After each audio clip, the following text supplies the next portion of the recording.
उत्तर प्रदेश के जनपद हाथरस में हुए हादसे की तस्वीरें जिसने भी देखी वो निशब्द है। इतना बड़ा हादसा, इतना बड़ा कार्यक्रम और उसके आयोजक व्यवस्था के नाम पर शून्य। न एम्बुलेंस न पुलिस की व्यवस्था, तो तमाम सारे ऐसे सवाल हैं इस हादसे के पीछे। उसके साथ साथ लोग ये भी जानना चाहते हैं कि ये कौन बाबा हैं जिनके कार्यक्रम में इतना बड़ा हादसा हो गया। यूपी के हाथरस में भोले बाबा के सत्संग में मची भगदड़ में महिलाएं और बच्चे फंस गए। भीड़ ने उन्हें कुचल दिया। अब तक 100 से ज्यादा लोगों की मौत हो चुकी है। मरने वालों में ज्यादातर बच्चे, बुजुर्ग और महिलाएं हैं। जो लोगों के मन में सवाल है कि भोले बाबा कौन हैं जिनके कार्यक्रम में इतना बड़ा हादसा हुआ, तो आपको बता दें कि भोले बाबा का असली नाम नारायण हरि और वहां एटा के रहने वाले हैं। उनका कनेक्शन सियासत से भी है। कुछ मौकों पर यूपी के कई बड़े नेताओं को उनके मंच पर देखा गया है। भोले बाबा एटा जिले के बहादुर नगरी गांव के रहने वाले हैं। दान दक्षिणा बिल्कुल नहीं लेते हैं। उनकी शुरुआती पढ़ाई एटा जिले में हुई। वह काशीराम नगर में पटियाली गांव के रहने वाले हैं। बचपन में पिता के साथ खेती किसानी करते थे। जवान हुए तो पुलिस में भर्ती हो गए।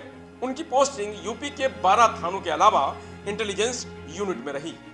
18 साल की नौकरी के बाद उन्होंने 90 के दशक में बीआरएस ले लिया। अब अपने गांव में झोपड़ी बनाकर रह रहे हैं और वहीं पर उनका आश्रम है जहां लोग उनसे मिलने आते हैं। अध्यात्म की तरफ जाने के बाद उन्होंने अपना नाम बदलकर साकार विश्वहरि रख लिया। उनकी पत्नी भी समागम में साथ रहती हैं। वह किसी अन्य बाबा की तरह भगवा पोशाक नहीं पहनते हैं। वो अपने सत्संग में सफेद सूट और सफेद जूते में नजर आते हैं। कई बार कुर्ता पैजामा और फिर सफेद टोपी भी लगाकर सत्संग में पहुंचते हैं। उनका दावा है कि नौकरी छोड़ने के बाद भगवान से साक्षात्कार हुआ है। भोले बाबा यूपी के अलावा आसपास के राज्यों में लोगों को भगवान की भक्ति का पाठ पढ़ाते हैं। अक्सर अपने समागम में कहते हैं उन्हें नहीं मालूम कि सरकारी नौकरी से अध्यात्म की ओर खींचकर कौन लाया है। नौकरी से बीआरएस लेने के बाद भगवान से साक्षात्कार हुआ।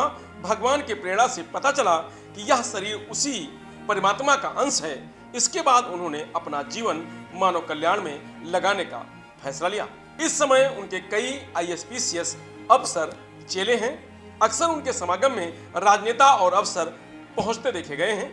उनके कार्यक्रम में शादियां भी कराई जाती हैं। और आपको बता दें कि एससी एसटी और ओबीसी वर्ग में गहरी उनकी पैठ है। वो खुद जाटो हैं। उनके अनुयायी यूपी, राजस्थान और मध्य प्रदेश में हैं। भोले बाबा की खुद की आर्मी है जो काले रंग की पोशाक में रहती है, जिन्हें सेवादार कहा जाता है। हर मंगलवार को होने वाले कार्यक्रम की पूरी कमान यही सेवादार संभालते हैं। सेवादार देश से आने वाले श्रद्धालुओं के पानी, भोजन से लेकर ट्रैफिक की व्यवस्था करते हैं। भोले बाबा के सत्संग में जो भी भक्त जाता है उसे वहां पानी बांटा जाता है। बाबा के अनुयायी ऐसा मानते हैं कि इस पानी से उनकी समस्याएं खत्म हो जाती हैं। एटा में बहादुर नगर गांव स्थित बाबा के आश्रम के बाहर एक हैंडपंप लगा हुआ है। उस हैंडपंप पर पानी भरने और पीने की लंबी लंबी कतार भक्तों की देखी जाती है। आपको बता दें कि मई 2022 में जब देश में कोरोना काल चल रहा था, उस समय भी फर्रुखाबाद में भोले बाबा ने सत्संग का आयोजन किया था। जिला प्रशासन ने सत्संग में केवल 50 लोगों के शामिल होने की अनुमति दी थी, लेकिन कानून की धज्जियां उड़ाते हुए 50,000 से ज्यादा लोग सत्संग में शामिल हुए थे। यहां उमड़ी भीड़ के चलते शहर की यातायात व्यवस्था ध्वस्त हो गई थी। जैसा कि हाथरस की घटना जो हुई है उसकी तस्वीरें जो देखी गई हैं उसी तरीके की हैं। उस समय भी जिला प्रशासन ने आयोजकों के खिलाफ रिपोर्ट दर्ज की थी। इस बार भी कहा जा रहा है कि कार्यक्रम के लिए जितने लोगों के शामिल होने की बात प्रशासन ने बताई थी, उससे कहीं ज्यादा लोग जुट गए थे। भोले बाबा पर जमीन कब्जाने के भी कई आरोप हैं। कानपुर के बिदनू थाना क्षेत्र के करसुई गांव में साकार विश्वहरि ग्रुप पर 5 से 7 बीघे जमीन पर अवैध कब्जा करने का आरोप भी लगा है। हाथरस में सत्संग के बाद भगदड़ में 100 से ज्यादा लोगों की मौत हो गई है। अस्पताल के बाहर लाशें बिखरी पड़ी हैं। कई लोगों की हालत बहुत गंभीर है। मृतकों की संख्या और बढ़ सकती है।